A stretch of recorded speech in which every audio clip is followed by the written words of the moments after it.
اس tax net میں لے کر کس طریقے سے آنا ہے.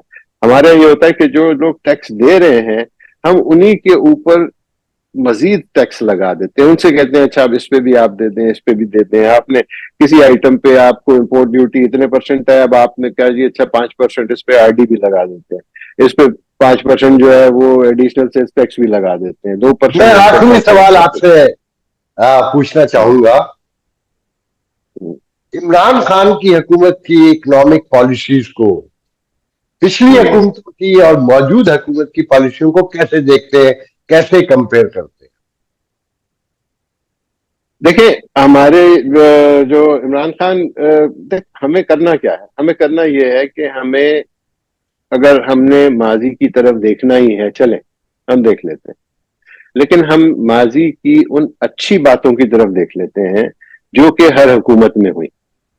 عمران خان کی حکومت میں جو ہمیں بہت ہی ایک اچھا ایسپیکٹ نظر آیا تھا وہ کووڈ پالیسی تھی ہماری, کہ کووڈ پالیسی میں ہمارے ملک نے بہت پیسے کمائے, ہماری بزنس کمیونٹی نے بہت پیسے کمائے. آپ بے شک ان سے پوچھ لیں کہ چاہے وہ ٹیکسٹائل کے لوگ تھے, چاہے وہ ہماری دوسری انڈسٹریز کے لوگ تھے, انہوں نے بہت پیسے کمائے. کنسٹرکشن انڈسٹری میں بہت پیسے کمائے.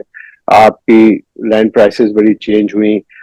وہ اس وقت کی آپ کہیں کہ جی ہو گیا تھا, تو ایسا نہیں ہے. وہ یقیناً اس میں کچھ نہ کچھ اس وقت کی حکومت کا یقیناً ہاتھ تھا.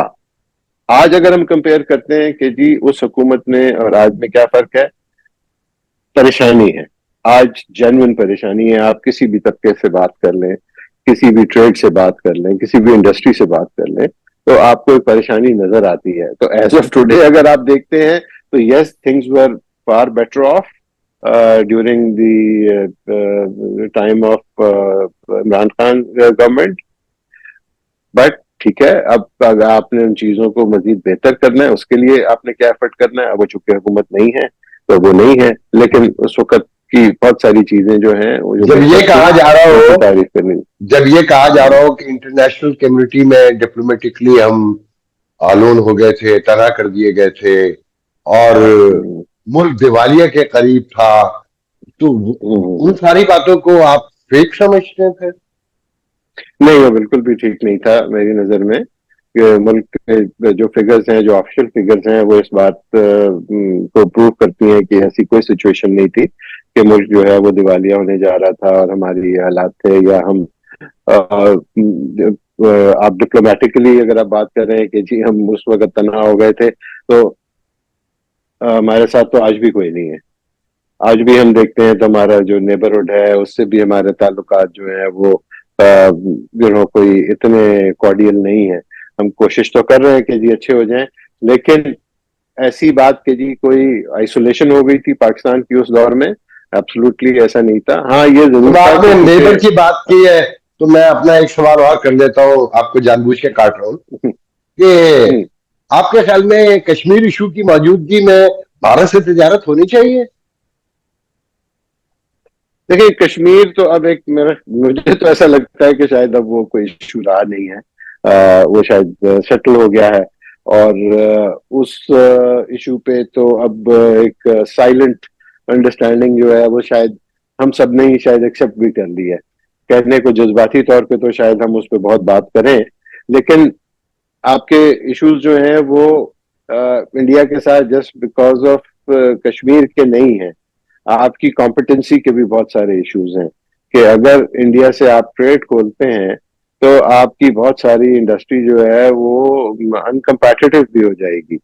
تو یہ ایک بہت بڑا ایشو رہے گا آپ کو. اب دیکھیں ہم ہیں بزنس مین, ہم ہر چیز کو اس اینگل سے دیکھتے ہیں کہ کیا پاکستان کی اکنامکس جو ہیں وہ بہتر ہو رہی ہیں کہ نہیں ہو رہی ہیں. Leaving side the political side of this یا جذباتی سائڈ آف دس, ہمیں اب ان چیزوں کو جذباتی ہو کے نہ سوچنا چاہیے, نہ ہی ہمارے اس کی کوئی اپروچ ہونی چاہیے. ایون ہمارے جو اپ کمنگ جو چیلنجز ہیں نا, اس پہ بھی یہ جو ہم ہوتے ہیں نا جی, یہ فلاں کے انٹرویو نے تہلکہ مچا دیا, اس نے یہ کر دیا وہ کر دیا, ہمیں اب اس چیز سے باہر آنا پڑے گا. کیونکہ دیکھیں ہم تہلکہ جو ہے وہ ہم افورڈ ہی نہیں کر سکتے. تہلکہ تو دیکھیں نا، ایک امیر آدمی ہوتا ہے نا، وہ ایکسائٹمنٹ، وہ بہت ساری چیزیں افورڈ کر لیتا ہے، وہ کوئی کسی قسم کا ایسا ایٹیچیوڈ جو ہے وہ اس کی افورڈیبلٹی ہے. ہم ایز اے کنٹری جو ہے نا، ہماری افورڈیبلٹی نہیں ہے کہ ہم ان چیزوں کو اس اینگل سے دیکھیں.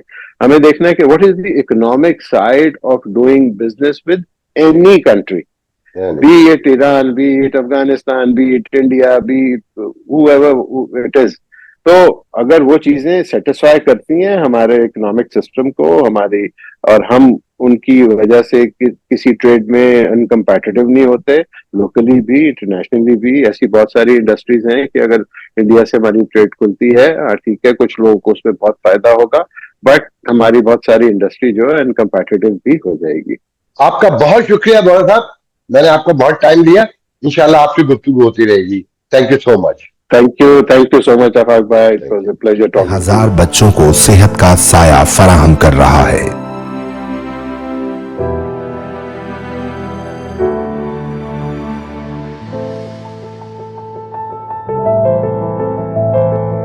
ایک قلم کے ذریعے قوم کی خدمت اور ملک کا نام روشن کرنے والے سینئر صحافی، کالم نگار اور دانشور منو بھائی کی شرکت سندس فاؤنڈیشن کے لیے سنگ میل ثابت ہوئی، اور منو بھائی نے ایک باپ بن کر ان مریض بچوں کے سر پر اپنا دست شفقت رکھا.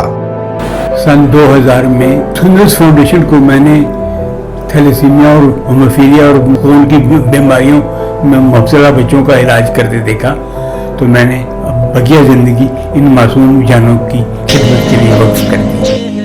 ہم بکھر کہیں جائیں نا. تھیلیسیمیا کے ان مریضوں میں بھی گھوڑے نایاب ہو سکتے ہیں. آئیے اور ان کی سرپرستی کیجیے، ان کی مدد کیجیے. تو پھر آئیں اور اپنی زکوٰۃ و عطیات سندس فاؤنڈیشن کو دے کر ہمارے مشن کو کامیاب بنانے میں شامل